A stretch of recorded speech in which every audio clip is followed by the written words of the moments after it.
Hello everyone, আসসালামু আলাইকুম। সবাইকে বিএম ইঞ্জিনিয়ারিং সলিউশনে স্বাগত জানাচ্ছি। ডিয়ার লার্নার এন্ড ভিউয়ার্স, আজকে আমরা আলোচনা করব সিবিটিয়ান এ লেভেল 4 এর সিবিএলএম 2 নিয়ে। যদি আজকের ভিডিওটা একটু লম্বা হবে, ধৈর্য ধরে আশা করি শেষ পর্যন্ত দেখবেন। যদি আপনি ট্রেনার অথবা ট্রেনার অ্যান্ড অ্যাসেসর হতে চান তাহলে সে দেখবেন। আহ, ভুল ত্রুটি আসলে সবারই হয়, আমারও হতে পারে। আমার সুন্দর দৃষ্টিতে দেখবেন এবং যদি ভালো হয়ে থাকে অবশ্যই লাইক, শেয়ার এবং কমেন্টস করবেন এবং ভুল হলে কমেন্টস করে জানাবেন। তো আমার চ্যানেলের আগের ভিডিওগুলোর ফিচারের সাথে এটি একটু প্রবলেম আছে আমার, সে কারণে যাই হোক, তো আমরা বেশি কথা না বলে আমরা মূল ভিডিওতে চলে যাই।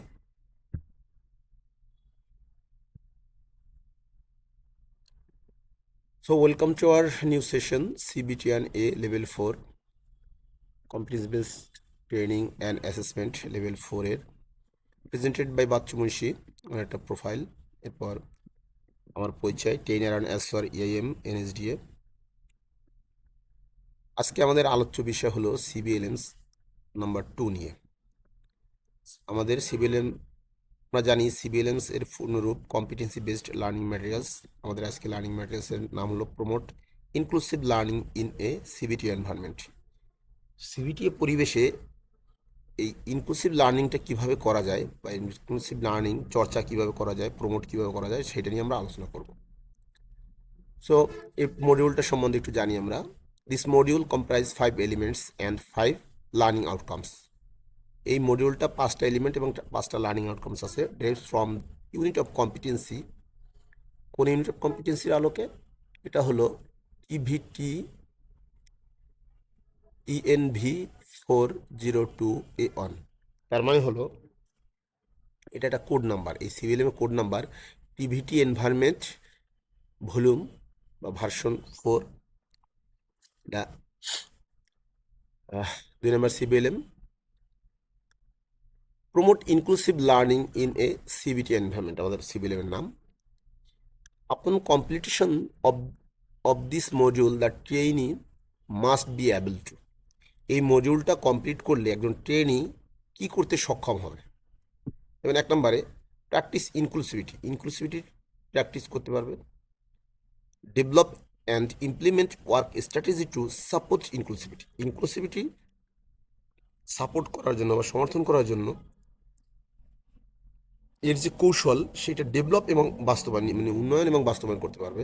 Promote and response to diversity, বৈষম্যের বা ভিন্নতার রেসপন্স এবং প্রমোট করতে পারবে। Promote culture of inclusive learning, inclusive লার্নিংটা কি করবে? ইনক্লুসিভ লার্নিংয়ের কালচারটা কি প্রমোট করতে পারবে। Monitor and improve work practice. আচ্ছা, এবার আমরা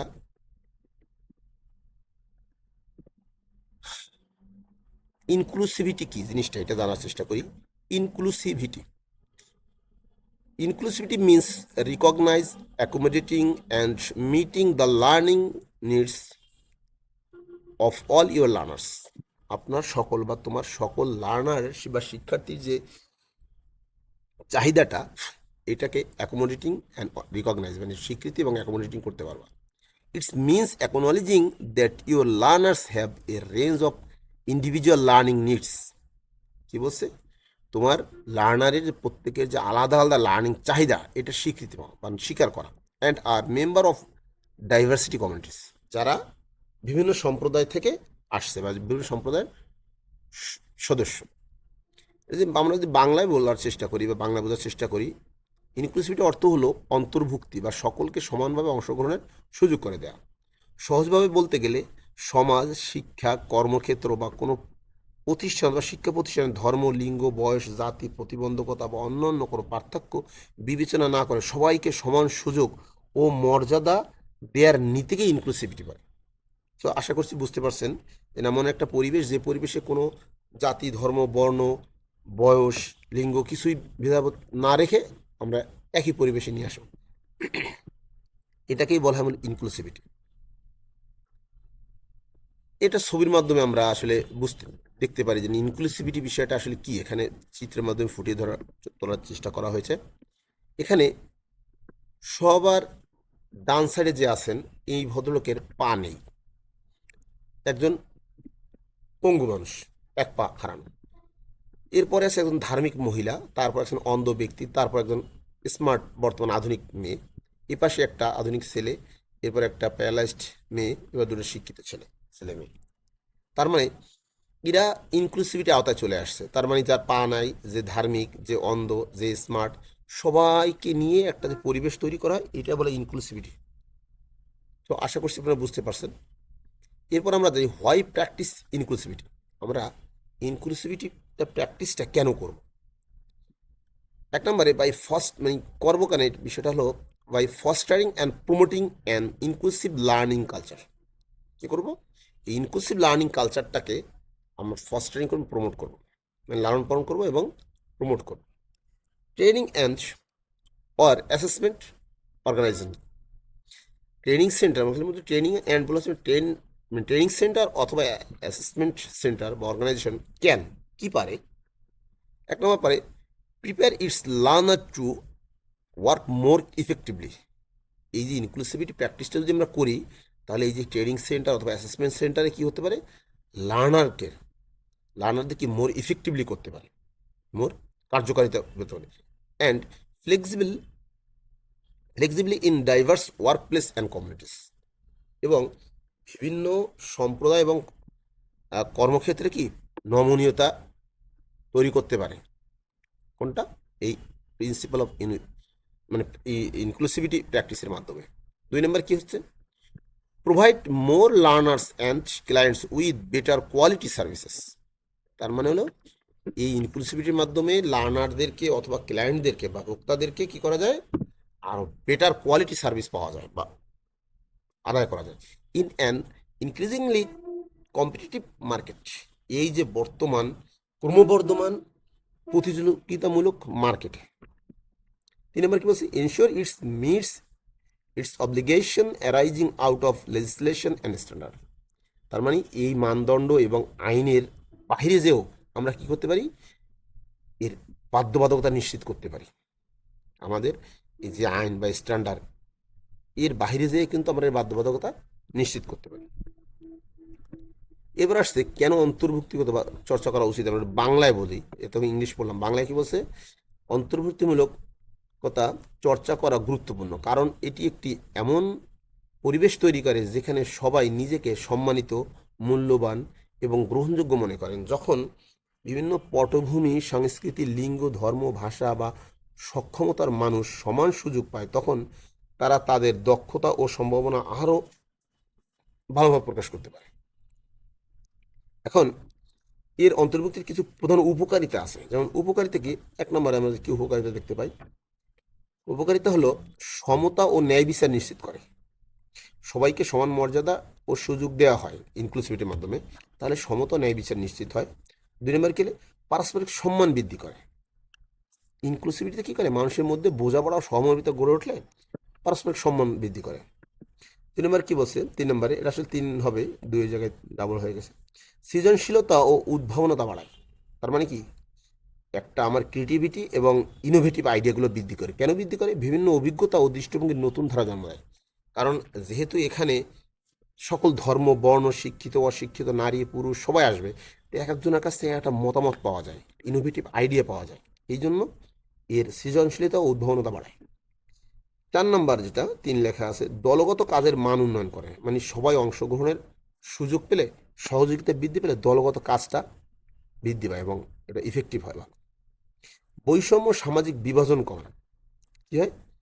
এটি আরও একটি সংহতি ও শান্তিপূর্ণ সমাজ গঠনে সহায়তা করে। কারণ যেহেতু সবাই এক জায়গায় আসবে, তা সেখানে তখন বৈষম্য থাকবে না। বৈষম্য না থাকলে কী হবে? সামাজিক বিভাজনও থাকবে না। আচ্ছা, তাহলে এরপর আমরা বলতে পারি কি? Clients with particular needs. তার মানে বিশেষ চাহিদা সম্পন্ন ভোক্তা বা ক্লায়েন্টস কারা? ইনক্লুডিং, এটা 17 নম্বর পেজে আছে। আমরা এখানে কিন্তু P17 অথবা পি লেখার যেটা আছে ওইটা CBLM এর কত নম্বর পেজে এই আলোচনাটা আছে সেটা নিয়ে বলা হয়েছে। তাহলে আমাদের পার্টিকুলার নিডস কারা? উইমেন হোয়ার আন্ডার রিপ্রেজেন্টেটিভ, মানে অন্যের অধীনস্থ নারী। 2 নম্বরে কি? People with low literacy and numeracy, মানে কম শিক্ষিত বা অক্ষর জ্ঞানহীন যেসব নারীরা বা মানুষ আর কি, তারা স্পেশাল নিড, তাদের কিন্তু স্পেশাল চাহিদার দরকার, কারণ তারা তো লিখতে পড়তে পারে না, যারা অন্যের অধীনস্থ আছে তারাও তো মানে স্বাধীন না, পরাধীন, তাদের তো আমাদের স্পেশাল নিড দরকার। 3 নম্বর কি বলছে, পিপল উইথ ডিসএবিলিটি, তার মানে কি যারা অক্ষম ব্যক্তি, হয় পঙ্গু আছে, কারো চোখ নেই, কানে শোনে না, লিখতে পারে না, এইসব জিনিসকে পিপল উইথ ডিসএবিলিটি বলা হয়। 4 নম্বর বলছে কি রুরাল অ্যান্ড রিমোট লার্নার্স, সেই প্রত্যন্ত অঞ্চল থেকে অথবা দূরবর্তী অঞ্চল থেকে যেসব লার্নাররা আসে বা যেখানে আমাদের শিক্ষার মানটা সঠিকভাবে পৌঁছায় না, সেইটাকে বলে রুরাল লার্নার্স অথবা রিমোট লার্নার্স। 5 নম্বর 5 নম্বর কি বলা হয়েছে, ইউথ অ্যাট রিস্ক, তার মানে ঝুঁকিপূর্ণ যুবক। আমরা জানি যে অনেক যুবক সঙ্গদোষে নেশাগ্রস্ত হয়ে মানে বিভিন্ন সমস্যার কারণে ঝুঁকিতে আসে, এদের জন্য নিজেরাও ঝুঁকিতে থাকে, সমাজও ঝুঁকি থাকে। এদের যদি আমরা ইনক্লুসিভিটি আওতায় নিয়ে আসতে পারি, তখন কিন্তু এরা আর এই ঝুঁকিমুক্ত হয়ে যায়, এরা আর এই ঝুঁকির মধ্যে থাকে না। তো এই 5 শ্রেণীর লোককে আমরা সাধারণত স্পেশাল নিডস অথবা পার্টিকুলার নিডস বলতে পারি। তো নেক্সট দেখি আমরা কি, এখানে বলা হয়েছে প্রিন্সিপাল অফ ইনক্লুসিভিটি, এটা 19 নম্বর পেজে আছে। প্রিন্সিপাল অফ ইনক্লুসিভিটি এটা ভেরি ভেরি ইম্পর্টেন্ট জিনিস, এটা আমাদের সবাই জানতে হবে। প্রিন্সিপাল ইনক্লুসিভিটির কি আছে, 1 নম্বর আছে supporting equal opportunity for participation, তার মানে হলো আপনি কোনো শিক্ষা ক্ষেত্র বা কর্মক্ষেত্র করলে এখানে কি সবাইকে সমান সুযোগ করে দেওয়ার, অংশগ্রহণের জন্য সবাইকে সমান সুযোগ করে দেওয়ার সাপোর্ট করতে হবে, সমান সুযোগ করে দিতে হবে। 2 নম্বর কি হচ্ছে ফস্টারিং অ্যান্ড অ্যাডভোকেটিং ইন্ডিপেন্ডেন্স, মানে স্বাধীনতাকে লালন পালন করা এবং সহযোগিতা করা বা ওকালতি করা, সবার স্বাধীনতা থাকতে হবে, মত প্রকাশের স্বাধীনতা, কাজের স্বাধীনতা। 3 নম্বর বলছি ইনশোয়ারিং কোঅপারেটিভ অ্যাপ্রোচেস টু লার্নিং, তার মানে শিক্ষাক্ষেত্রে আপনার সহযোগিতাপূর্ণ আচরণ নিশ্চিত করতে হবে। দেখুন মানুষ যে শিখতে আসছে তার সহযোগিতাপূর্ণ আচরণকে আপনার নিশ্চিত করতে হবে। 4 নম্বর কি বলছে using client centred approaches to learning, তার মানে হচ্ছে client centred approaches to learning, মানে শিক্ষাক্ষেত্রটা হবে এরকম শিক্ষাক্ষেত্র যা ক্লায়েন্ট ক্যান্টার্ড হবে অথবা লার্নার ক্যান্টার্ড, মানে শিক্ষার্থী কেন্দ্রিক অথবা ভোক্তা কেন্দ্রিক আমার শিক্ষা ব্যবস্থা চালু করতে হবে। এটা এমন না যে না আমার বা একজন শিক্ষক হিসেবে আপনার যে আইন থাকবে প্রতিষ্ঠানের আইন ওই অনুযায়ী শিক্ষার্থীকে মেনে চলতে হবে না, এটা এমন, এটা বলা হয় ক্লায়েন্ট ক্যান্টার্ড অথবা লার্নার ক্যান্টার্ড প্রসেসটা এরকম, যেখানে ওই ক্লায়েন্ট অথবা শিক্ষার্থীর যখন বা যেভাবে সুবিধা হয়, যখন সুবিধা হয় তখন যে আমরা শিক্ষা ব্যবস্থা প্রদান করতে পারি, তাহলে ওর শিক্ষার মানটা ভালো হবে। 5 নম্বর কি বলছে supporting encouraging and ভ্যালুইং individual contribution, মানে প্রত্যেকের অবদানটাকে আলাদাভাবে মূল্যায়ন করতে হবে, উৎসাহিত করতে হবে এবং সাপোর্ট দিতে হবে। সে অবদানটা ছোট হোক, খারাপ হোক, ভালো হোক, আমরা তাদেরকে মূল্যায়ন করবো। একটা মানুষ আপনার কাছে একটা কাজ করে দেখালো, আপনি যদি একবার মানে কিছুই হয় নাই বা ভালো হয়নি, তখন কিন্তু সে ডিমোটিভেটেড হয়ে যাবে। তার মানে এনকারেজিং করতে হবে, আমাদের এনকারেজ করতে হবে, না সুন্দর হয়েছে, ভালো হয়েছে, আরও ভালো করো। তাহলে আমাদের এইগুলো হচ্ছে মূলত প্রিন্সিপাল অফ ইনক্লুসিভিটি। এখন দেখেন এখানে কি বলেছে সমতা বা ইকুয়ালিটি, সকলকে সমান মর্যাদা ও সুযোগ প্রদান করা। আমরা বাংলায় যদি বলি যে প্রিন্সিপাল ইনক্লুসিভিটির মধ্যে এগুলোও পড়ে, প্রিন্সিপাল অফ ইনক্লুসিভিটির মধ্যে এগুলোও আসলে পড়ে। বৈচিত্র্যের প্রতি সম্মান করা, রেসপেক্ট ফর ডাইভার্সিটি, মানে বৈষম্য হতে পারে, ভিন্নতা থাকতে পারে, আগুনে ভিন্ন মতামত বা ভিন্নতার উপর আমরা তাকে অবশ্যই সম্মান করব, মানুষের ভিন্নতা ও বৈচিত্র্যকে সম্মান করতে হবে। তারপরে কি বলা আছে পার্টিসিপেশন বা অংশগ্রহণ, সকলকে সিদ্ধান্ত গ্রহণ ও কার্যক্রমে অংশগ্রহণের সুযোগ দেওয়া। যেমন বাংলাদেশের প্রেক্ষাপটে আমরা দেখি দলীয় যে আইন বা এজেন্ডা আমরা বিভিন্ন ক্ষেত্রে দেখি প্রত্যেক বেলায়, এখানে এইটা করা যাবে না। এইখানে যে দলের হোক, যে ধর্মের হোক, যে নীতির হোক, সবার অংশগ্রহণকে আমরা কি মূল্যায়ন করব। এবং নন ডিসক্রিমিনেশন বা বৈষম্যহীনতা, ধর্ম, বর্ণ, লিঙ্গ, প্রতিবন্ধকতা বা অন্য কোনো কারণে বৈষম্য করা যাবে না। এবং প্রবেশগম্যতা বা অ্যাক্সেসিবিলিটি, সকলের জন্য সেবা, তথ্য ও সুযোগের সহজলভ্য করা, যে কেউ যেন সহজে আমাদের শিক্ষা গ্রহণ করতে পারে, কাজে প্রবেশ করতে পারে, যে কোনো জিনিসটা আমরা সহজ করে দেব, এটাকেই মূলত আসলে বলা হয়। আর পারস্পরিক সম্মান, মিউচুয়াল রেসপেক্ট, সবার মতামত ও অধিকারকে সম্মান করতে হবে। এটা মত প্রকাশ করলেই যে তাকে আমরা, সে খারাপ মত হোক, কেউ প্রতিপন্ন করা যাবে না, ছোট করা যাবে না। তাহলে আমার এগুলোই মূলত প্রিন্সিপাল অফ ইনক্লুসিভিটির আওতায় পড়ে। এবার আমরা দেখি reasonable adjustment. Reason plus able, reasonable অ্যাডজাস্টমেন্টটা কি, মানে যৌক্তিক সমন্বয়। আপনি এটা জিনিস সমন্বয় করবেন, তার যৌক্তিক যুক্তি থাকতে হবে, এই জন্য বলা হয় রিজনেবল অ্যাডজাস্টমেন্ট। হলো এমন একটি পরিবর্তন বা সহায়তা যা কোনো শিক্ষার্থী বা কর্মী বা প্রশিক্ষণার্থীর বিশেষ চাহিদা পূরণের জন্য করা হয়, যাতে তারা অন্যের মতো সমান অংশগ্রহণ ও সফল হতে পারে। আমরা যদি ভালোভাবে বোঝানোর চেষ্টা করি, মনে করেন আপনি পরীক্ষার ক্ষেত্রে পরীক্ষা নিচ্ছেন, এখানে সবাই ডান হাতে লেখে, একজন আসছে লেফট হ্যান্ড রাইটার, যে বাম হাতে লিখতে পারে বা বাম হাতে লিখতে হয়। এখন যদি আপনি যে ট্যাবলেট চেয়ারগুলো আমরা দিয়ে থাকি, এই চেয়ারগুলো সাধারণত কী হয়, যারা ডান হাতে লেখে ডান হাতে লেখার সিস্টেম। এখন বাম হাতে লিখতে গেলে তো সমস্যা হবে। মানে আপনি যদি বলেন যে না তুমি সবাই ডান হাতে লেখে, তোমার ডান হাতে লিখতে হবে, তাহলে তার ওর সাথে সুবিচার করা হলো না। তার কী করতে হবে, ওর বাম সাইডে যে চেয়ারগুলো আছে ওইগুলো ওকে দিতে হবে, যাতে ওর স্বাধীনভাবে ওর সক্ষমতা অনুযায়ী লিখতে পারে। এটাকে বলে তো রিজনেবল অ্যাডজাস্টমেন্ট।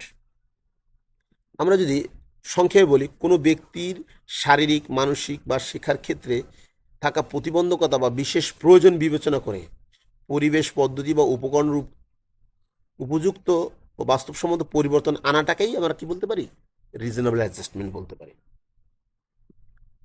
উদাহরণস্বরূপ, পরীক্ষায় অতিরিক্ত সময় দেওয়া। তার মানে পরীক্ষা দিতে আসছে একজন স্লো লার্নার, সে লেখা এবং পড়া একটু ধীর গতি, তার 2 মিনিট বাড়াই দেয়, যে ঠিক আছে তুমি তোমার কাজটা শেষ করো। বড় অক্ষরে পাঠ্য সামগ্রী প্রদান করা, একজন ছোট দেখতে পায় না কিংবা ভালো পড়তে পারে না, তাহলে বড় অক্ষরে দেই। হুইল চেয়ার ব্যবহারকারীর জন্য বিশেষ র্যাম্পের ব্যবস্থা করা। আপনি 3 তলায় পরীক্ষা হচ্ছে বা কাজ হচ্ছে, এখানে একজন মানুষ হাঁটতে পারে না, তাকে 3 তলায় কি সিঁড়ি ভেঙে নেবেন বা সে 3 তলায় উঠবে না? তবে আমার র্যাম্পের ব্যবস্থা করতে হবে হুইল চেয়ারে। শ্রবণ প্রতিবন্ধীর শিক্ষার্থীর জন্য সাইন ল্যাঙ্গুয়েজ ব্যবহার করা। তার মানে যে ব্যক্তি বা যে মানুষটি কানে শোনে না, তা আপনি চিল্লে বলবেন, তাতে আপনি সাইন ল্যাঙ্গুয়েজ ব্যবহার করেন, হাতের ইশারায় বলেন। মূলত এইগুলোকেই বলা হয় কি, রিজনেবল অ্যাডজাস্টমেন্ট। এরপর আমরা বলতে পারি ইকুইটি পলিসি, সমতা নীতি। ন্যাশনাল ইকুইটি পলিসি অথবা শুধু ইকুইটি পলিসি, এটা খুব ভেরি ইম্পর্টেন্ট জিনিস টিবেট সেক্টরের জন্য। যেমন বাংলাদেশের টিবেট সেক্টরে জাতীয় সমতা নীতি বা ন্যাশনাল ইকুইটি পলিসি হলো এমন একটি নীতি যার উদ্দেশ্য নারী, পুরুষ, প্রতিবন্ধী ব্যক্তি, দরিদ্র ও পিছিয়ে থাকা জনগোষ্ঠী সহ সকলের জন্য কারিগরি ও বৃত্তিমূলক শিক্ষা ও প্রশিক্ষণের সমান সুযোগ নিশ্চিত করা। এই নীতির মাধ্যমে বৈষম্য দূর করে দক্ষতা উন্নয়ন, কর্মসংস্থানের সবার জন্য অংশগ্রহণ বৃদ্ধি করা হয়। তার মানে এই যে ইকুইটি পলিসি সবার জন্য সমান, এখানে নারী পুরুষের জন্য আলাদা কোন থাকবে না, দরিদ্র বা পিছিয়ে পড়া ব্যক্তিদের, ধনীদের জন্য একরকম, গরিবদের জন্য একরকম, এরকম কোনো থাকবে না। সকলের কারিগরি শিক্ষার গ্রহণ করতে পারবে কিংবা এই টিবেট সেক্টরে তার শিক্ষা গ্রহণ করতে পারবে, কর্মসংস্থানও গড়ে তুলতে পারবে। আচ্ছা, এই ইকুইটি পলিসির আমি যদি সংক্ষেপে বাংলায় বলতে আরেকটু সংক্ষেপে বলি, জাতীয় সমতা নীতি হলো টিবেট খাতের সকল শ্রেণী, পেশা ও জনগোষ্ঠীর জন্য সমান সুযোগ, অংশগ্রহণ ও সুবিধা নিশ্চিত করার লক্ষ্যে যে নীতি প্রণীত হয় তাকেই মূলত এই ইকুইটি বা সমতা নীতি বলা হয়। আমরা একটা ছবির মাধ্যমে বোঝার চেষ্টা করি। এখানে একটা ছবি আছে, দেখতে পাচ্ছেন সবাই। এখানে এই হাতের বাম সাইডে যে ছবিটা আছে, এখানে সবাইকে সমান সাইজের টেবিল দেওয়া হয়েছে। কারণ হলো ওই পাশে একটা ওয়াল আছে, ওয়ালের ওই পাশে খেলা চলছে, ফুটবল খেলা দেখবে। কারণ সবাইকে সমান টেবিল দেওয়ার ফলে এটা কি হলো, এটা হলো ইকুয়ালিটি, হলো সমতা। তাহলে সমান সুযোগ করে দেয়। এই যে লাল গেঞ্জি পরা ভদ্রলোক, এর যদি টেবিলটা নাও হতো তাহলে কিন্তু চলতো, মাঝখানেটা টেবিলটা হয়ে সুন্দর দেখতে পাচ্ছে, কিন্তু একদম সবার শেষে যে ছোট পিচ্ছি, এ কিন্তু দেখতে পাচ্ছে না টেবিল দিয়েও, কারণ একটা টেবিল দেওয়া হয়েছে। এটা হচ্ছে ইকুয়ালিটি, সবাইকে সমান সুযোগ। আর এই ব্যাস হয়েছে ইকুইটি, মানে সমতা। তার মানে যার টেবিল দরকার আছে তাকে দেব। মনে করেন লাল গেঞ্জির এর দরকার নেই, নিচে দাঁড়িয়ে দেখতে পাচ্ছে, এটা ওকে। মাঝখানে যে মেয়েটা আছে, একে একটা দিছি, একটা দেখতে পাচ্ছে, কিন্তু এই পাশে ছোট পিচ্ছি, একে 2টা দেওয়া হয়েছে। তার মানে এগো দেখতে পাচ্ছে। তাই এখন কিন্তু সবাই এটা এই যে ফুটবল খেলার দর্শনের আওতায় চলে আসছে। এটাকে মূলত বলা হয় ইকুইটি নীতি। মানে যার দরকার আছে তাকে দেবো, যার দরকার নেই তাকে দেবো না, ইসলাম যেটা বলছে, তাই না? যে যারা বড় লোক তাদেরকে আমরা, তারা ছোটদের গরিবদের জাকাত দিবে। তো সবাই তো জাকাত নিলে হবে না, যার আছে সে দিবে, যার নেই সে নিবে। সো আশা করছি আপনারা বুঝতে পারছেন। নেক্সট আমরা যাই, develop and implement work strategies to support inclusivity. Inclusivity support করে আপনার কী করবে, এই যে ইনক্লুসিভিটি, এই যে কাজের কৌশলটা বাস্তবায়ন এবং উন্নয়ন করা। কি বলছে, you need to develop a plan for inclusiveness. এই ইনক্লুসিভনেসের জন্য আমার কী করতে হবে, প্রথমে একটা প্ল্যান ডেভেলপ করতে হবে, মানে পরিকল্পনা ডেভেলপ করতে হবে। When planning for inclusiveness you need to keep it mind that, যখন আপনি এই প্ল্যানটা করবেন তখন আপনার মাথায় রাখতে হবে, হোয়েন প্ল্যানিং ফর ইনক্লুসিভনেস, যখন ইনক্লুসিভনেস প্ল্যানিং করবেন, কিপ ইট মাইন্ড দ্যাট, এটা আপনার মাথায় রাখতে হবে, it's a continuous improvement process. মানে এটা ধারাবাহিকভাবে ইমপ্রুভমেন্ট একটা পদ্ধতি বা উন্নয়নের পদ্ধতি। এটা আপনি একদিনই উন্নয়ন করে ফেলবেন, বিষয়টা এরকম না। And following this must be considered. কী করতে হবে, নিচের কিছু জিনিস আছে, এই জিনিস কোনগুলো আমরা বিবেচনায় আনতে হবে। যেমন 1 নম্বরে, প্রোভাইডিং ইনফরমেশন টু লার্নার্স। তার মানে সকল শিক্ষার্থীদেরকে আপনার কী করতে হবে, ইনফরমেশন প্রদান করতে হবে। 2 নম্বর কি, এনরোলমেন্ট প্রসেস, সবার এনরোলমেন্ট অন্তর্ভুক্তির প্রসেসটা থাকতে হবে। আর দে ক্লিয়ার অ্যান্ড অ্যাক্সেসিবল, যারা সহজে এবং স্বচ্ছভাবে এখানে কি প্রবেশ করতে পারে। 2 নম্বরে ইন্ডাকশন আবেশ নীতি থাকতে হবে, প্রসেসটা থাকতে হবে। তাহলে finding out about specific needs, এর মধ্য দিয়ে যাদেরকে বিশেষ বা নির্দিষ্ট চাহিদা সম্পন্ন, তাদের কী করতে হবে, আমাদের ফাইন্ডিং আউট করতে হবে বা ফাইন্ড আউট করতে হবে, চিহ্নিত করতে হবে। 5 নম্বর কিছু, identifying and confirming support needs, এই যাদের আমার স্পেশাল নিড আছে এদের কী করতে হবে, শনাক্ত করতে হবে এবং এদের সাপোর্ট প্রদান করতে হবে। 3 নম্বরে, catering for diversity learners style, তাহলে কী করতে হবে আমাদের, এই যে বিভিন্ন বা বৈষম্যমূলক শিক্ষা কী করতে হবে, প্রধান ক্যাটারিং করতে হবে, সার্ভ করতে হবে। 7 নম্বর কি হচ্ছে, respecting individuals rights and confidentiality, আমার কি বলতে, প্রত্যেকের অধিকার এবং গোপনীয়তা আলাদা আলাদাভাবে কি রেসপেক্ট করতে হবে। তার মানে একজনের গোপনীয় কিছু থাকতে পারে, দুর্বলতা, এখানে কনফিডেন্সিয়ালিটি দুর্বলতা বা গোপনীয়তা বোঝানো হয়েছে। তার অধিকারকে আমাদের কী করতে হবে, রেসপেক্ট করতে হবে, তাকে উপহাস করা যাবে না, অসম্মান করা যাবে না। এরপরে আছে কি, develop and implement work strategy to support inclusivity, যেটা আগে বললাম। এর অর্থ হলো অন্তর্ভুক্তি পরিবেশ নিশ্চিত করার জন্য কর্মপরিকল্পনা তৈরি করা ও বাস্তবায়ন করা। এর উপায়গুলো কি, 1 নম্বর আছে, সবার প্রতি সম্মানমূলক বা সম্মানসূচক আচরণ করা, যেমন লিঙ্গ, ধর্ম, জাতি, বয়স প্রভৃতি শেষে সবাইকে আমরা সম্মান করতে হবে। 2 নম্বরে, ব্যক্তির চাহিদা চিহ্নিত করতে হবে, যেটা আমি এতক্ষণ ইংলিশে বললাম ওইটা বাংলা, আসলে যে আপনি বাংলায় চান তাহলে এটা বাংলা এরকম বলা যায় উদাহরণ সহকারে, শিক্ষার্থী বা কর্মীদের বিশেষ প্রয়োজন বুঝে সেই অনুযায়ী তাকে সাহায্য করে। রিজনেবল অ্যাডজাস্টমেন্ট প্রদান করতে হবে, প্রয়োজন অনুযায়ী শেখার বা কাজের পরিবেশে উপযুক্ত পরিবর্তন আনতে হবে। বৈষম্য হয়রানি প্রতিরোধ করা, নিরাপদ ও সম্মানজনক পরিবেশ বজায় রাখতে হবে। 5 নম্বরে, অংশগ্রহণের সুযোগ নিশ্চিত করতে হবে, সবাইকে মতামত দেওয়া ও কার্যক্রমের অংশগ্রহণ নেয়ার সুযোগ দিতে হবে। 6 নম্বর কি বলছে, অন্তর্ভুক্তিমূলক নীতি অনুসরণ করতে হবে, প্রতিষ্ঠানের সমতা ও অন্তর্ভুক্তি নীতি মেনে চলা। 7 নম্বরে, নিয়মিত মূল্যায়ন করতে হবে, কৌশলগুলো কার্যকর হচ্ছে কিনা তা পর্যালোচনা করে প্রয়োজনীয় উন্নয়ন করতে হবে আপনাকে। ওকে, এটা হচ্ছে ground rules, very very important একটা জিনিস। গ্রাউন্ড রুলস জিনিসটা কি, a critical way to model inclusiveness it's to collaborative establish a set of ground rules with your learners, তোমার লার্নারদের সাথে কী করতে হবে, কোলাবরেটিভ লোক বা ইনক্লুসিভনেস সমতা ইসের মাধ্যমে, একত্রিতমূলক আচরণের মাধ্যমে কী করতে হবে, এটা ক্রিটিক্যাল ওয়ে, এটা একটা কঠিন পথ। There are certain expectations and course of behaviour for all participants in the learning process.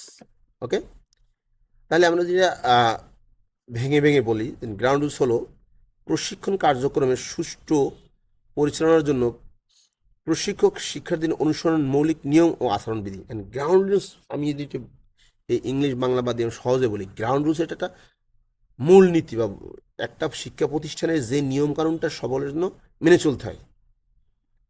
Ground rules একটা মৌলিক নিয়ম, সহজ কথা, ঠিক আছে? একটা প্রতিষ্ঠানে একটা নির্দিষ্ট নিয়ম থাকে, এই নিয়ম সবার মানতে হবে, ওটাকেই মূলত গ্রাউন্ড রুলস বলা হয়।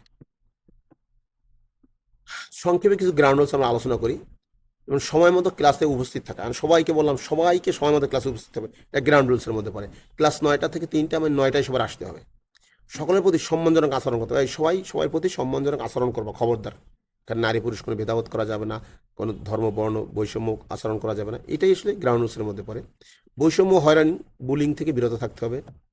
শিক্ষকের উপর শিক্ষকের নির্দেশ মেনে বা মানা বা অনুসরণ করে চলতে হবে। নিরাপত্তা স্বাস্থ্যবিধি মেনে চলতে হবে। 6 নম্বর, সক্রিয়ভাবে অংশগ্রহণ করতে হবে, ক্লাসে সক্রিয়ভাবে অংশগ্রহণ করতে হবে। 7 নম্বরে, অন্যের মতামত মনোযোগ দিয়ে শোনা। একজন একটা মতামত শেয়ার করবে, আমি হেসে উড়িয়ে দিলাম কিংবা কেয়ার করলাম না, তাহলে তো আর মতামত শেয়ার করবে না। এইটা মনোযোগ দিয়ে সহকারে শুনতে হবে। 8 নম্বর কি বলছে, প্রশিক্ষণ সরঞ্জাম ও সম্পদের সঠিক ব্যবহার করতে হবে, এটা একটা গ্রাউন্ড রুলসের মধ্যে পড়ে। আপনি শিখতে এসে প্রতিষ্ঠানে মালামাল নষ্ট করা যাবে না, আপনাকে সমান সঠিক ব্যবহার করতে হবে। 9 নম্বরে, সততা ও পেশাদার আচরণ বজায় রাখা। 10 নম্বরে, শেখার জন্য অন্তর্ভুক্তি বা ইনক্লুসিভ পরিবেশ তৈরি করতে হবে। তাহলে এইগুলো মূলত গ্রাউন্ড রুলসের মধ্যে পড়ে। এবার আমরা দেখি এনকারেজিং অনগোয়িং লার্নিং। আমাদের এই অনগোয়িং লার্নিং বা চলমান শিক্ষার প্রতি কি উৎসাহিত প্রদান করা কি? এনকারেজিং অনগোয়িং লার্নিং হলো নির্বিশ্রাম বা চলমান শেখাকে উৎসাহিত করা। আমরা যে শেখা করছি এটাকে উৎসাহ প্রদান করতে হবে। যে শিক্ষার শুরুতে আপনি বলেন এই যা শিখছি এ শিখে কিছু করা যাবে না, কিছু হবে কিনা আল্লাহ জানে, তাহলে কিন্তু শেখার প্রতি আগ্রহ হারিয়ে ফেলবে। এটি এমন একটি প্রক্রিয়া যেখানে শিক্ষার্থী বা কর্মীদের নতুন জ্ঞান, দক্ষতা ও অভিজ্ঞতা অর্জনের জন্য নিয়মিত শেখার সুযোগ ও অনুপ্রেরণা দেয়। উদাহরণস্বরূপ, যেমন প্রশিক্ষণ ও কর্মশালা অংশগ্রহণের উৎসাহ দেয়া, নতুন প্রযুক্তি ও পদ্ধতি শেখার জন্য সুযোগ তৈরি করে দেয়া, শিক্ষা ও পেশার উন্নয়নকে সমর্থন করতে হবে। আচ্ছা, এবার আসি আমরা forming relationship and fostering respect. তার মানে কি? এটি হলো এমন একটি প্রক্রিয়া যার মাধ্যমে মানুষের মধ্যে ইতিবাচক সম্পর্ক গড়ে তোলে এবং একে অপরের প্রতি সম্মান, বিশ্বাস ও সহযোগিতা মনোভাব উন্নয়ন করে। Forming relationship and fostering respect, আমার এই মানে নিজেদের মধ্যে কি করতে হবে, সম্পর্ক করতে হবে এবং একে অপরকে সম্মান করতে হবে, রেসপেক্ট করতে হবে। উদাহরণস্বরূপ, অন্যদের সঙ্গে ইতিবাচক ও সহযোগিতাপূর্ণ সম্পর্ক তৈরি করতে হবে। সবার মতামত, অধিকার ও সাংস্কৃতিক বৈষম্যকে সম্মান করতে হবে। ভদ্র আচরণ, কার্যকর যোগাযোগ এবং বিশ্বাসের পরিবেশ বিশ্বাসের পরিবেশ সৃষ্টি করতে হবে। এর কেসে কর্মক্ষেত্র বা শিক্ষা পরিবেশে পারস্পরিক সহযোগিতা ও সম্মান বৃদ্ধি করা। আচ্ছা, এবার কি sign, verbal and body language that is sensitive for difference, sorry to difference, তাই না? তার মানে কি আমার ভার্বাল অ্যান্ড বডি ল্যাঙ্গুয়েজ, মানে ভার্বাল মানে কি মৌখিক কথা, এবং বডি ল্যাঙ্গুয়েজ এটা কি, এটা বৈষম্যের একটা খুব গুরুত্বপূর্ণ জিনিস। কারণ আপনি এটা কথা বলবেন, কথাটা আমরা বলি না চোখে মুখে কথা বলে মানুষ, বডি ল্যাঙ্গুয়েজটা ভালো হতে হবে। যেমন কি বলছে এখানে, to promote an response to diversity within an inclusive learning environment, your verbal and body language must be sensitive to difference culture। তার মানে বলছে কি, to promote and response to diversity within an inclusive learning environment, একটা inclusive learning পরিবেশে আপনার respond এবং প্রমোটটাকে খুব very sensitive বিষয়, ঠিক আছে, করতে হবে আপনার এটা, এই promote responded two diversity within inclusive learning.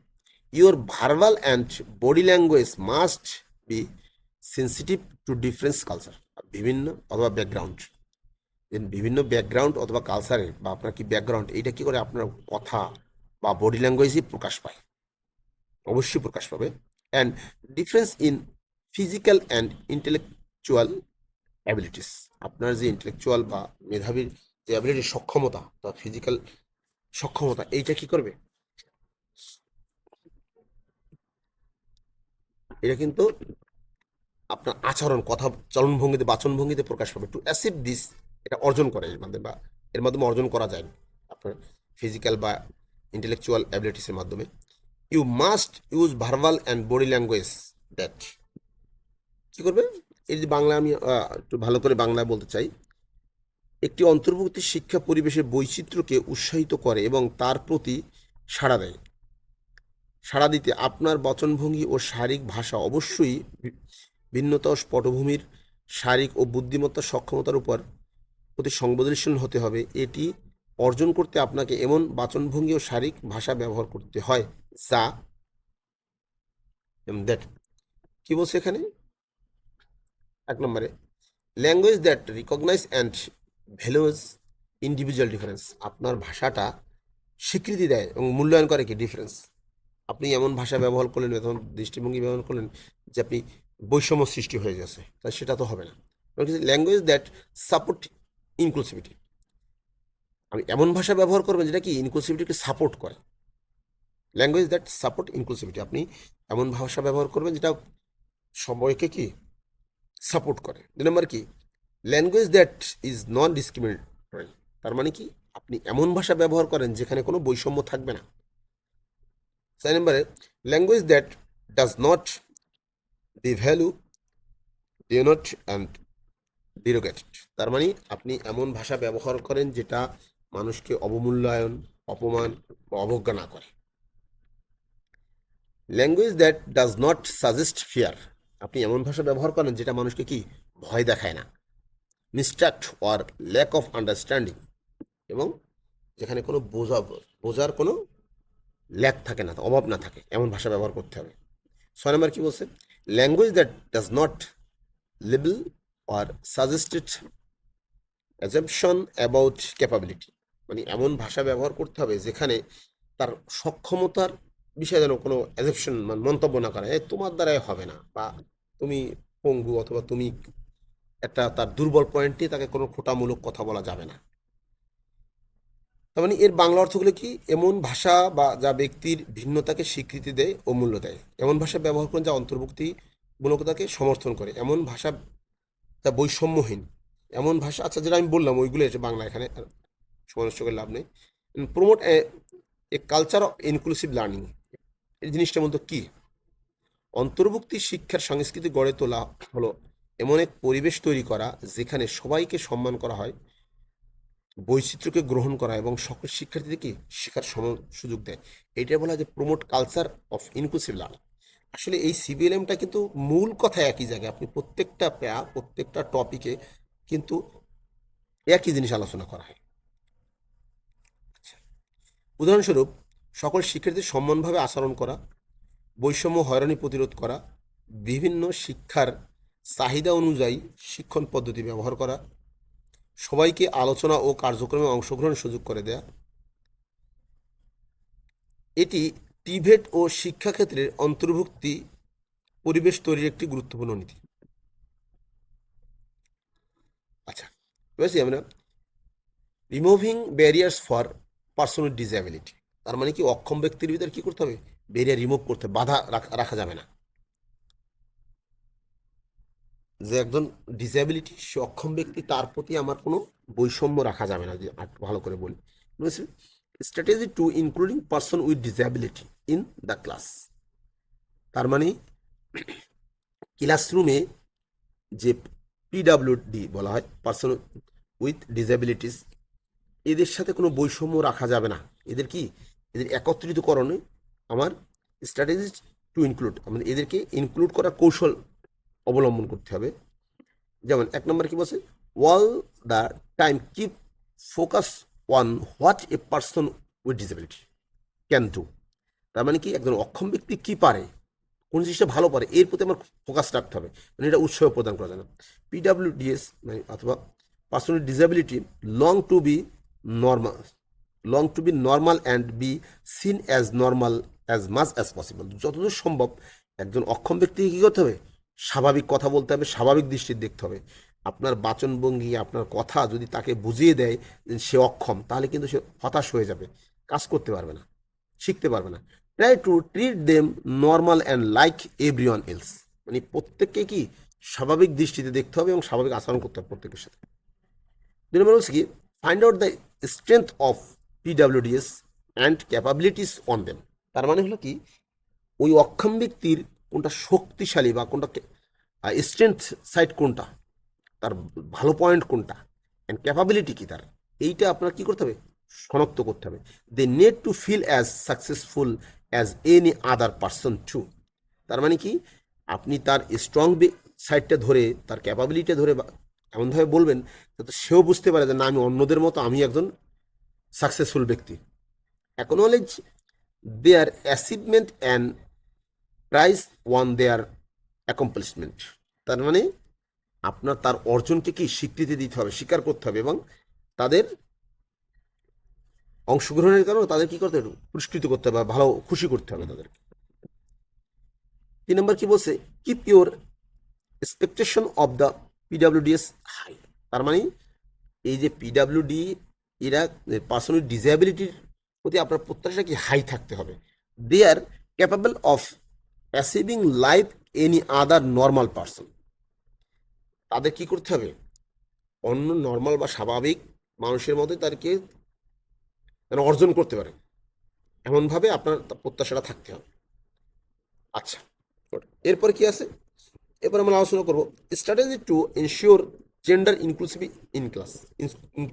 In class. Strategy to ensure gender inclusivity in the class. তার মানে লিঙ্গ বৈষম্য বা লিঙ্গ সমতার মধ্যে কি এটা ক্লাসরুমে লিঙ্গ সমতার ভিতরে নিয়ে আসতে হবে। 1 নম্বরে, assume nothing about your students with gender to gender sorry assume nothing about your students with regard to gender. তার মানে কি করতে হবে, এমন কিছু অ্যাসিউম বা অনুমান করা যাবে না যেটা কি করতে আমাদের জেন্ডারের বা লিঙ্গ বৈষম্য তৈরি হয়। থ্রেট দেম ইকুয়ালিটি, যেটা তাদের এই সমতায় কি করে, থ্রেট করে, এরকম কোনো আচরণ অনুমান করা যাবে না। But make an effort to respect there difference, কিন্তু তাদের প্রত্যেকের বৈষম্য, নারী পুরুষ বৈষম্যটা কি করতে, সম্মান করতে হবে। 2 নম্বর কি বলছে, মানে একটা ক্লাসরুমে মানে জেন্ডার বৈষম্য না থাকে বা জেন্ডার স্ট্র্যাটেজিটা জেন্ডার ইনক্লুসিভিটি বজায় রাখতে হবে, আর যে স্টেপগুলো ফলো করতে হবে তার মধ্যে 1 নম্বর বললাম। এবার 2 নম্বর দেখেন, if they are quiet but engaged sorry if they are quiet but engaged and encourage, gesture may be all that is needed to including them. তার মানে কি, যদি তারা একত্রিত হয় বা শান্ত থাকে, তারা শান্ত বা চুপচাপ কিন্তু একত্রিত হয়েছে, তাদেরকে কি করতে হবে, উৎসাহিত করতে হবে, encouraging. গেস্টার may be all that is need to B included. তার মানে তাদেরকে এমনভাবে বোঝাতে হবে যেন তোমরা সবাই কি এখানে পার্টিসিপেট করতে পারবা, এখানে অংশগ্রহণ করতে পারবা, এইটা যেন তাদেরকে বোঝানো হয়। ইফ দে আর বিং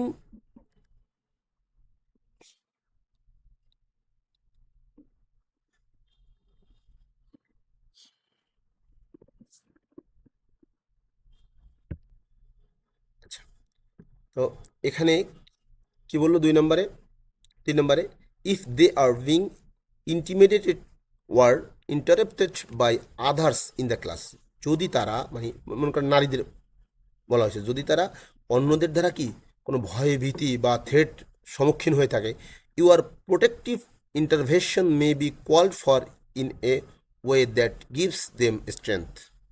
তাহলে কি এর প্রতিরক্ষামূলক ব্যবস্থা আপনার নিতে হবে, আপনার তখন এইটা যাতে ভয় না পায়, এর প্রতিরক্ষামূলক ব্যবস্থা নিয়ে তাদেরকে শক্তিশালী বা সাহস যোগাতে হবে। 4 নম্বর কি বলছে, if they are alienated or hesitated by nature. তারা যদি হেজিটেন্ট ফিল করে বা এর প্রকৃতি দেখে ভয় পায়, ব্যালাইন্ড হয়, find way to show that you are specially interested in that way have to say. তার মানে কি, তখন আমার আপনার পথ খুঁজে দিতে হবে এবং তাদের স্পেশাল ইন্টারেস্টেড, তাদের যে বিষয়ে তারা ইন্টারেস্টেড হয় সেই বিষয়ে তাদেরকে বলতে হবে। আচ্ছা, এখানে কি বলছে, roles and forms of addressing gender issue.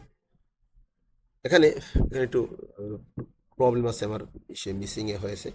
বলছে কি, roles and forms of addressing gender issue বলতে লিঙ্গ বৈষম্য ও লিঙ্গভিত্তিক বৈষম্য ও সমস্যাগুলো মোকাবিলার জন্য বিভিন্ন ভূমিকা এবং পদ্ধতিকে বোঝানো হয়েছে। তার মানে আমার ক্লাসরুমে হোক বা শিক্ষা পরিষেবা লিঙ্গ বৈষম্য রাখা যাবে না। শিক্ষক প্রশিক্ষকের ভূমিকা, যেমন সকল শিক্ষার্থীদের সমান সুযোগ দেওয়া, প্রতিষ্ঠানের ভূমিকা থাকতে হবে এই জেন্ডার বৈষম্য দূর করার জন্য শিক্ষকের ভূমিকা থাকতে হবে। আচ্ছা, এখানে 1 নম্বর রোলস বা ভূমিকাগুলো কি কি এই জেন্ডার ইস্যুগুলো আমার দূর করার জন্য। শিক্ষক বা প্রশিক্ষকের ভূমিকা, সকল শিক্ষার্থীদেরকে সমান সুযোগ দিতে হবে। প্রতিষ্ঠানের ভূমিকা থাকতে হবে, জেন্ডার সমতা নীতি ও পরিবেশ নিশ্চিত করতে হবে। পরিবারের একটা ভূমিকা থাকতে হবে, ছেলে ও মেয়েদের মধ্যে সমান গুরুত্ব ও সুযোগ প্রদান করতে হবে। সরকারের ভূমিকা থাকতে হবে, আইন নীতি ও কর্মসূচির মাধ্যমে বৈষম্য দূর করা, কারণ এটা সরকার যদি এটা শক্তভাবে আইন প্রয়োগ না করে তাহলে কিন্তু এই বৈষম্য থেকেই যাবে। এবং সমাজের কিছু ভূমিকা পালন করতে হবে আমাদের, লিঙ্গভিত্তিক কুসংস্কার ও বৈষম্যের বিরুদ্ধে কি সমাজের সকলকে সজাগ দৃষ্টি রাখতে হবে এবং আমাদের সচেতন থাকতে হবে, তাহলে আমাদের কি এই জেন্ডার ইস্যুগুলো আমাদের রিমুভ হবে সমাজ থেকে। আচ্ছা, রোলস অ্যান্ড ফর্মস অ্যাড্রেসিং বলছে কি, roles and forms of addressing PWD issues. এতক্ষণ আমরা শিখলাম জেন্ডার ইস্যুস, এবার আমি কেন কি পার্সন উইথ ডিসএবিলিটি মানে অক্ষম ব্যক্তি বা প্রতিবন্ধী ব্যক্তিদের কি roles and, so dear learner, এবার আমরা আলোচনা করব roles and forms of addressing PWD issues. তার মানে হলো পার্সন উইথ ডিসএবিলিটি বা অক্ষম ব্যক্তিদের ইস্যুগুলো কি, এর ভূমিকা এবং ফর্মগুলো কি।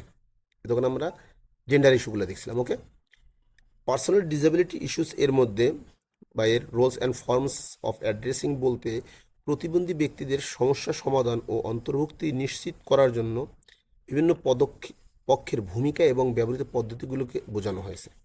যেমন ভূমিকাগুলো কি, 1 নম্বরে শিক্ষার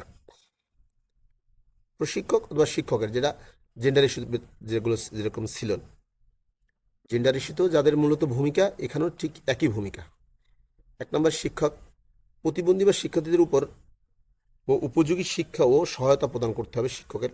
শিক্ষা প্রতিষ্ঠান বা কর্মক্ষেত্রে যেখানে সে কাজ করবে প্রবেশযোগ্য বা অ্যাক্সেসিবিলিটি পরিবেশ ও সমান সুযোগ নিশ্চিত করতে হবে।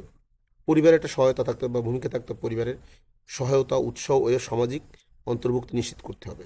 তাদেরকে আটকে রাখা যাবে না ঘরের মধ্যে, তাহলে তারা কখনোই এই তাদের প্রতিবন্ধকতা থেকে বেরোতে পারবে না, সমাজের সাথে মিশতে পারবে না। এরপর সরকারের একটা আইন থাকতে হবে, কঠোর আইন, সরকার ভিত্তিক আইন নীতিমালা ও সেবা প্রদান করতে হবে প্রতিবন্ধীদের জন্য। সমাজ ও সম্প্রদায় বৈষম্য দূর করে গ্রহণযোগ্যতা বৃদ্ধি করতে হবে, তাদেরকে সমাজ থেকে আলাদা করে দেওয়া যাবে না, সবার সাথে মিশতে দিতে হবে।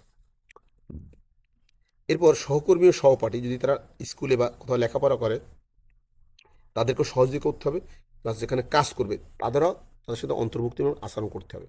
তা মূলত এটাই হলো roles and forms of addressing person with disability issues. তাহলে এর আরও কিছু জিনিস আছে যেসব সমস্যা তাদের মোকাবিলা করতে হয়, যেমন এখন রিজনেবল অ্যাডজাস্টমেন্ট আমরা আগে আলোচনা করছি, ব্যক্তির প্রয়োজন অনুযায়ী উপযুক্ত সমন্বয় বা উপযুক্ত শিক্ষার পরিবেশ করা। এবার অ্যাক্সেসিবল এনভায়রনমেন্ট, যেমন যদি সে প্রতিবন্ধী হয় তাহলে তাকে র্যাম্পের ব্যবস্থা করতে হবে তার হুইল চেয়ারের জন্য, লিফট, রেঞ্জ, সাইন, সহজ, মানে যতটা তার প্রয়োজন হয় যে সব ক্ষেত্রে সেটা তাদেরকে দিতে হবে। ইনক্লুসিভ এডুকেশন অ্যান্ড ট্রেনিং, সবার জন্য অন্তর্ভুক্ত শিক্ষা প্রদান করতে হবে এই প্রতিবন্ধীদের জন্য। আবার অ্যাসিস্টিভ টেকনোলজি, এদের সহযোগী যে টেকনোলজি আছে, যেমন হুইল চেয়ার, কিছু হুইল চেয়ারে যেমন ঠেলার দরকার হয় না, যেমন নিজেই চলে, রিচার্জেবল হুইল চেয়ার যেগুলো নিজে নিজে চালাতে পারবে। স্ক্রিন রিডার থাকতে হবে, হিয়ারিং এইড থাকতে হবে, মানে যে কানে যারা কানে কম শোনে তাদের হিয়ারিং এইড আছে, যেগুলো কানে দিয়ে তারা সাউন্ড শুনতে পায়। অ্যাওয়ারনেস অ্যান্ড সেন্সেশন,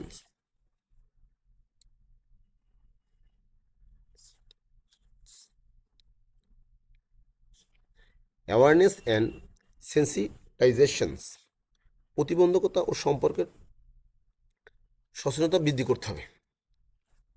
প্রতিবন্ধকতা সম্পর্কে সচেতনতা বৃদ্ধি করতে হবে, মানে ইকুয়াল অপরচুনিটি অ্যান্ড পার্টিসিপেশন, এটা যেন সব জায়গায় অংশগ্রহণ করতে হবে। শিক্ষা, কর্মসংস্থান, সামাজিক কর্মের সমান অংশগ্রহণ নিশ্চিত করতে হবে, এদের আলাদা করে রাখা যাবে না। পলিসি অ্যান্ড লিগাল সাপোর্ট, প্রতিবন্ধী ব্যক্তিদের অধিকার রক্ষা, আইন ও নীতি প্রয়োগ করতে হবে। সাপোর্ট সার্ভিস, কাউন্সিলিং, সহায়ক সহকর্মী, অনুবাদক ও অন্যান্য সহায়তা প্রদান করতে হবে। সংক্ষেপে যে আমরা বলি যে এই পার্সোনাল ডিসেবিলিটি ইস্যুসগুলো মোকাবিলার জন্য প্রধান উদ্দেশ্য হলো প্রতিবন্ধী ব্যক্তিদের জন্য সমতা, প্রবেশযোগ্য, অংশগ্রহণ ও মর্যাদা নিশ্চিত করা। মূলত এই জিনিসগুলো আসলে এর সমস্যার মোকাবিলার পদ্ধতি সমূহ। এবার আমরা দেখি what's the verbal and body language এর, এটা আমরা যদি আমরা আলোচনা করছি। এখন আমরা দেখি যে ভার্বাল ল্যাঙ্গুয়েজটা কি, মানে ভার্বাল এবং নন ভার্বাল, এটা একটা ইম্পর্টেন্ট জিনিস। ভার্বাল ল্যাঙ্গুয়েজ বা মৌখিক ভাষা, মুখে কথা বলা, শব্দ, বাক্য, স্বরতন্ত্রের মাধ্যমে যেসব শব্দ করি আমরা বা যোগাযোগ করি, এটা বলে ভার্বাল কমিউনিকেশন। বডি ল্যাঙ্গুয়েজটা কি? দেহভঙ্গি, কথা না বলেও শরীরের অঙ্গভঙ্গি বা মুখের অভিব্যক্তি দিয়ে, চোখের দৃষ্টি, হাতের নাড়াচাড়া, বসার বা দাঁড়ানোর ভঙ্গির মাধ্যমে আমরা অনেক কিছু কিন্তু ভাব প্রকাশ করে থাকি। একটা তাহলে যেমন নন ভার্বাল, ভার্বাল ল্যাঙ্গুয়েজ যেমন আমরা যদি বুঝি ধন্যবাদ, আপনি কেমন আছেন, নরম সম্মান বা কণ্ঠে, এই যে মুখে বলতেছি এগুলো হচ্ছে ভার্বাল। আর নন ভার্বাল কি বা বডি ল্যাঙ্গুয়েজটা কি? হাসি মুখে কথা বলা, চোখে চোখ রেখে মনোযোগ দেয়া, মাথা নেড়ে সম্মত জানানো, হাত মিলানো, সালাম দেওয়া, ইশারা, এগুলো সব নন ভার্বাল বডি ল্যাঙ্গুয়েজ। আচ্ছা, এবার নন ভার্বাল, সরি, এটা হচ্ছে বডি ল্যাঙ্গুয়েজ, যেটা আমার কথা বলার সাথে যে বডি ল্যাঙ্গুয়েজটা থাকবে। এবার নন ভার্বাল যে বিষয়টা আছে, অর্থাৎ কথা না বলে অমৌখিক যোগাযোগ, অর্থাৎ কথা না বলে শরীর অঙ্গভঙ্গি বা মুখের ভাব, চোখের দৃষ্টি, ইশারা, দাঁড়ানো, বসা, এই সবটার মাধ্যমে যেটা বলে এটা বলে non verbal communication. Non verbal communication যেমন ফ্যাসিয়াল এক্সপ্রেশন, মানে হলো ফেসিয়াল এক্সপ্রেশনটা হলো কি? মুখের অভিব্যক্তি, কাউকে মুখ ভেসকে কথা বলা বা একটু মুচকে হাসা। আই কন্ট্যাক্ট, চোখের যোগাযোগ, চোখ দিয়ে আমরা অনেক কিছু কথা বলতে পারি, সরে যাও, আসো, যাও, এইসব বিষয়টা। গেস্টার, যা হাত বা শরীর ইশারা দিতে পারি আমরা, যেমন পশ্চাৎ, দাঁড়ানো বা বসার ভঙ্গি। টাচ, স্পর্শ করে হাত দিয়ে, আমি কথা না বলে আমি কি স্পর্শ করে হাত দিয়ে অনেক কিছু বোঝাতে পারি।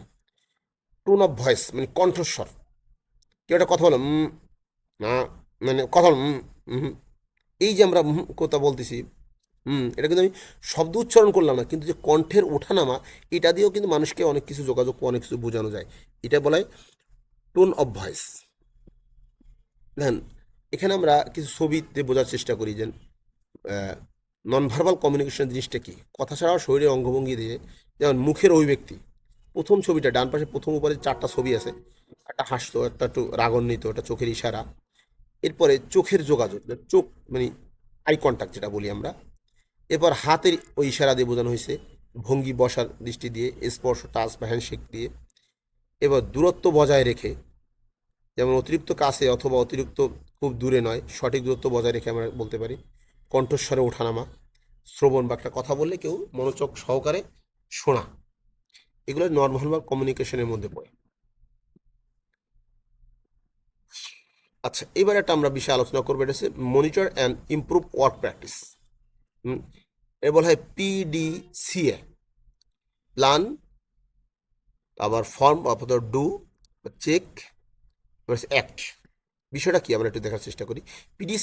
পিডিসিএ সাইকেল হলো কাজের মান ও উন্নয়ন সমস্যা সমাধানের একটি ধারাবাহিক পদ্ধতি।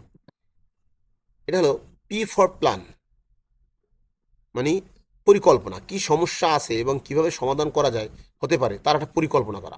এবার ডিতে ডু মানে বাস্তবায়ন করা বা করা, পরিকল্পনা অনুযায়ী কাজ করা। প্রথমে একটা যে কোনো কাজ করতে গেলে প্রথমত প্ল্যান করতে হবে, তারপর কাজটা করতে হবে প্ল্যান অনুযায়ী। এবার চেক, মানে এই যে কাজটা করলাম, এই কাজটার ফলাফলটা কি, এইটা আমার যাচাই করতে হবে।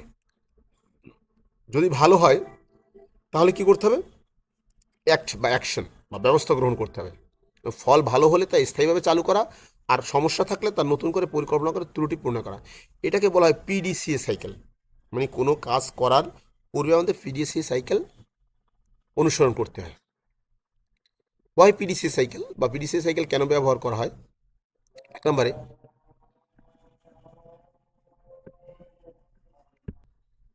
আচ্ছা এবার আমরা আলোচনা করবো হোয়াই পিডিসিএ সাইকেল ইউজড, মানে পিডিসিএ সাইকেল কেন ব্যবহার করব। এক নম্বরে, পিডিসিএ সাইকেল আমরা অনুসরণ করলে এই plan check and do act অথবা প্ল্যান ডু চেক অ্যাক্ট, এই সাইকেল ব্যবহার করলে আমাদের কাজের ভুল কম হয়। এক নম্বর কি হলো,